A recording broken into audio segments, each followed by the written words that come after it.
Hi everyone, Tao here.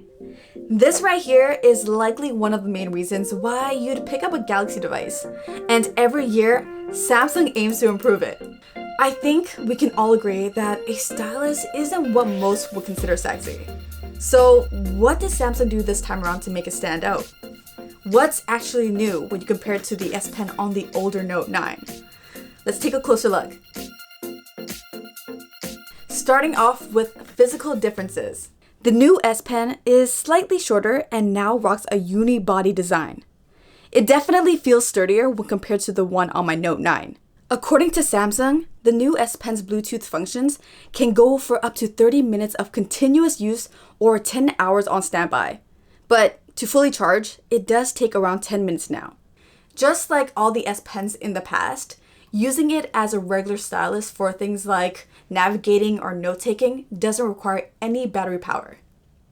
Air Actions is the newest functionality added to the S Pen.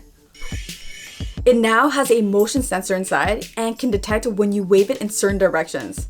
There are 6 gestures total: left, right, up, down, circle right, or circle left. The apps that work with Air Actions right now include the stock camera app and several media apps like Spotify, YouTube, and Netflix. With a max range of 10 meters, you could potentially carry the S Pen around as a remote control to skip tracks or videos and control volume without having to touch your phone. You don't even have to be facing the phone for it to work, which is great. I also highly recommend some sort of Kickstand case. It comes in super handy if you plan on using Air Actions regularly for something like group selfies. Strange enough, Chrome supports Air Actions, but Samsung's own internet browser doesn't. To double check what S Pen actions or gestures are supported, just hover over the action menu icon. The gestures are remappable, but I found the default ones to be pretty good. Sometimes it'll register a wrong gesture, but once you get the hang of it, I found it to work pretty well. I'll leave it up to you to decide how useful the feature itself is though.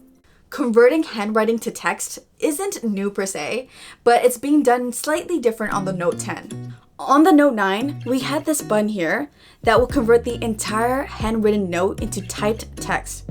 Then you had the ability to copy it and paste it wherever. On the Note 10, you still have the option to convert the entire note into typed text. But you can also just tap some handwritten text with your fingers and control how much of the note you want to convert. Rather than just being able to copy the converted text, this new convert button will actually swap your handwritten note with typed text. Conversion is good enough, and you could always quickly correct any errors. In the share menu, Microsoft Word has been added as an export option. It'll automatically convert handwriting into text and attaches an image of the handwritten note as well. Formatting is a little weird though. Samsung also promoted handwritten notes being searchable now, but I've actually been using that on my Note 9 for quite some time now. To their credit, the search function on the Note 10 does seem to be more accurate, plus it highlights the word you searched for in the actual note, which is a nice touch. Another handy feature added is that you can change the style of your handwriting or drawings after the fact. To do this, tap this icon here, select your pen thickness plus color, and simply drag over the text you want to change to the new style. It works surprisingly well and a great addition for avid note takers. Moving on to the screen off memo, which is likely one of the best uses for the S Pen. The Note 10 allows you to change the color of your ink right from the lock screen now. On the Note 9, the ink color was unfortunately locked to the color of your S Pen. Write on Calendar will open up your calendar to the current month and allow you to fill in plans quickly by writing or drawing on the actual calendar. A friend of mine mentioned that it was originally on the Note 4 but removed, so I guess it's back. You can also access Write on Calendar from within the Calendar app itself by hitting the pen icon right here. Note that this feature only works on the month calendar view.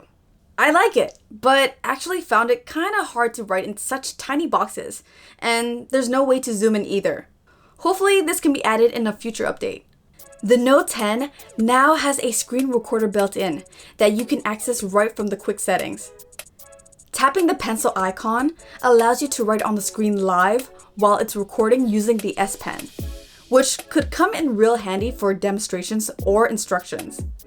You can even add selfie footage of yourself to the video for that extra personal touch. With the addition of a built-in video editor, the SPen should come in real handy for precise edits and annotating over video. I'm going to do another video going into a little more detail of what the video editor is capable of. And finally, we have AR Doodle. The feature allows you to record fun videos with virtual handwriting or drawings. In face mode, doodles drawn on the face will follow the face as it moves. In the everywhere mode, doodles drawn in space will stay in the same spot even as you move the camera. I can see this being a lot of fun for Instagram stories. If you're about that life, let your creativity run wild, I guess. Well, those are the new SPen features that come on the Note 10 Plus. Coming from a Note 9, I'll be the first to say it. The additions aren't groundbreaking, but Samsung does continue to build on what its productivity/business focused SPen can do, showing the creative community a little more love this time around. Until the next one, bye for now.